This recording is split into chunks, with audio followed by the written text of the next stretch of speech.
What's up gamers, and welcome back to another RiftGuides WildRift video. With the last patch we didn't really get any balance changes, so the last video is still pretty much valid in terms of OP champions. However, there are 10 other champions that would like to meet you. They're known criminals of the unnerfed list, and maybe, yes only maybe, we'll see some changes to that soon. For this video, we'll start with a new release. We got Sett, and he's quite the interesting champion. In the jungle role, he's able to clear 4 camps without a leash before Scuttlecrab spawns. For that, he has to clear red buff, raptors, wolves and gromp. You don't need to care about blue buff, it just takes too long. To make sure you're using the right skill order for what you're going to do, you have to start with your first ability, then your third, and then you'll put another ability point in your first ability. And only on level 4 you'll put a point into that ability. That way you clear the fastest. For laning, you may think about different options. Starting with your third ability into melee champions can win you the game on level 1. However, if you're able to trap in a brush, skilling your first ability will almost guarantee you a kill. So before you assign any of your skill points, wait a bit and see what happens and what you need the most. Before we continue with the video, it's time for a question of the day. What role do you think needs a buff the most and why? Let me know in the comments below. Sorry guys, Jayce is still overtuned and here we go again. As the stream enjoyers already know, Jayce is an abomination that needs to get nerfed fast. Whenever he's open, I just hope I get him, cause winning with him is just too goddamn easy. His early game, mid game and late game are just superior, and he's not somebody you want to face in a game. The damage this champion deals is out of this world, and being allowed to go for Mana Immune as your first item is a massive game changer. Upon evolving it to Mirror Mana, your ranged stance's second ability demolishes anything in your way. Your attack speed is temporarily maxed out for the next 3 attacks, which means you'll apply Mirror Mana's on-hit effect 3 times in a row on top of your crazy base damage numbers. That's really fair. And the next infamous criminal is Sett. Yep, yet again a champion who has successfully avoided nerfs. The craziest thing about this character from my perspective is the fact that all of his shadows, mimicking of his third ability, deal extra damage. In a full combo, including his ultimate damage, it's insane damage. It's absolutely crazy. And not only that, but his base damage feels insane in comparison to other characters on top of that. And he has been stealth buffed by the more recent buff to Black Cleaver, as it's a great item for him. Nonetheless, his greatest trait is his ability to split push, and basically escape any meaningful skirmish. The mobility provided by his shadows and Youmuu's is excellent to avoid deadly encounters and can often help you to turn the tables into your favor.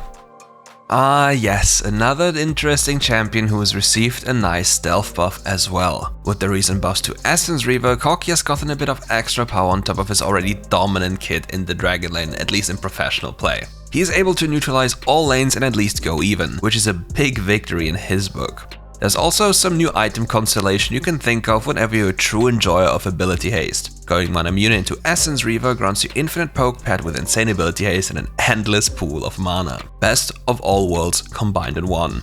With this build, however, you're going to deal a little bit less damage in fights in which you're able to consistently auto-attack. Yet your poke capabilities or short trade strength is higher compared to other builds. What you also have to keep in mind is the fact that your spells cool down faster, which enables you to go for more frequent and short trades. Go give it a shot and let me know how it went.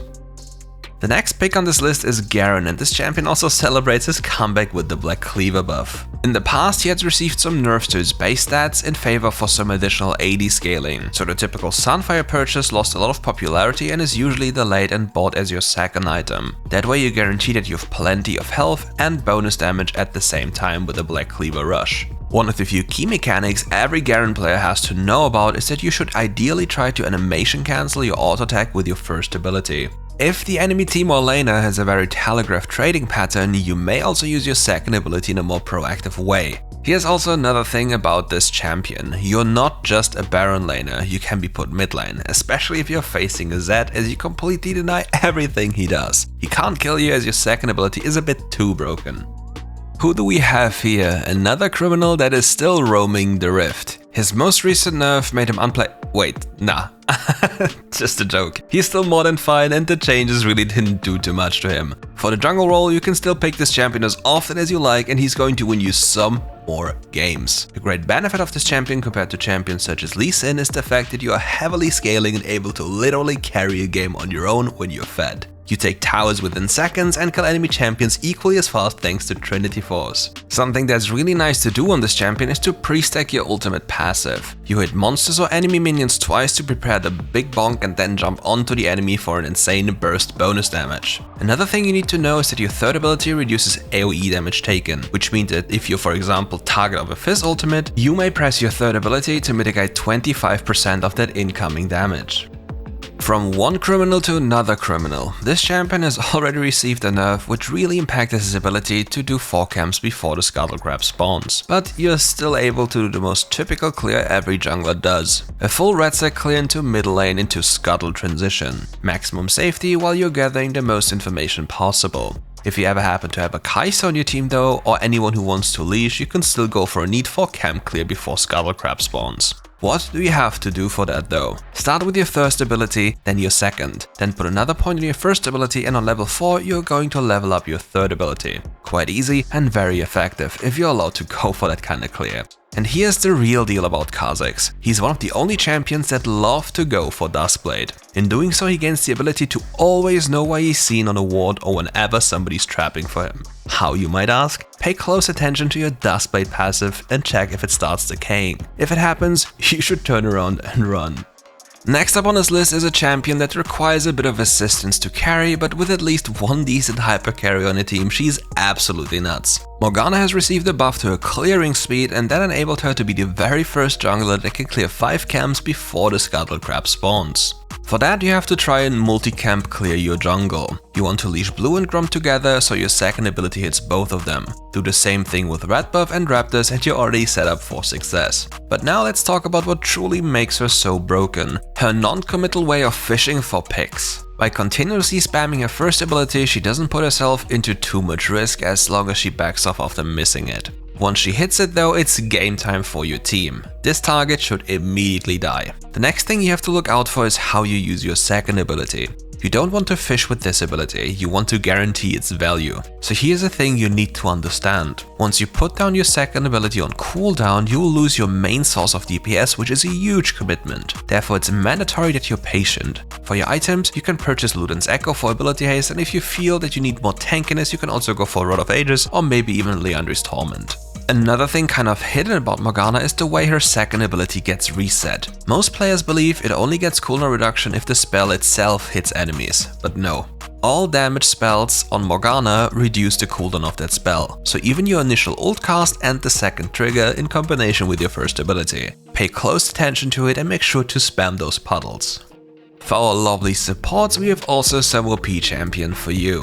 This time we bring you Rakan, and he's quite the oppressive champion when it comes to team fights. Once he gets going, you'll be in real trouble, and he's not only going to CC you for some time, no, he's actually going to one-shot you if he goes for the right items. Rod of Ages and Ardent Sensor are the go-to items if you want to play this champion. You'll get a lot of HP, AP and everything you want. Now add Electrocute to the mix and you're ready to rumble. AD carries hate this trick as you remove them from the game instantaneously.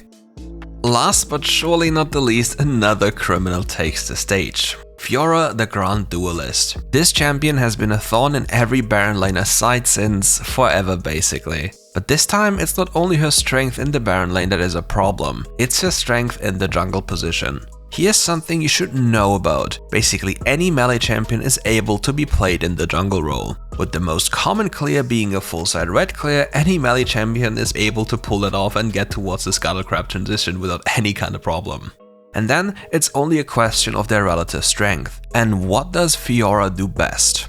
Well, she runs you down, and basically with the power of red buff and her overall mobility, not many junglers are her match. On top of that, she's a nice flex pick that you can play in 3 different roles depending on the matchup. But just do yourself a favor and ban this champion, it's never fun to play against her. And that concludes today's video. Thank you all for watching, and if you enjoyed the video, make sure to leave a like and subscribe to the channel. If you want more RiftGuides content, check out our Patreon. We offer a lot of different benefits there, including VOD reviews and customized build cards that show you the best builds for a champion, including skill order, when your champion hits an important spike, and basically everything you need. See you there, or see you when it's time for another RiftGuides video. Peace.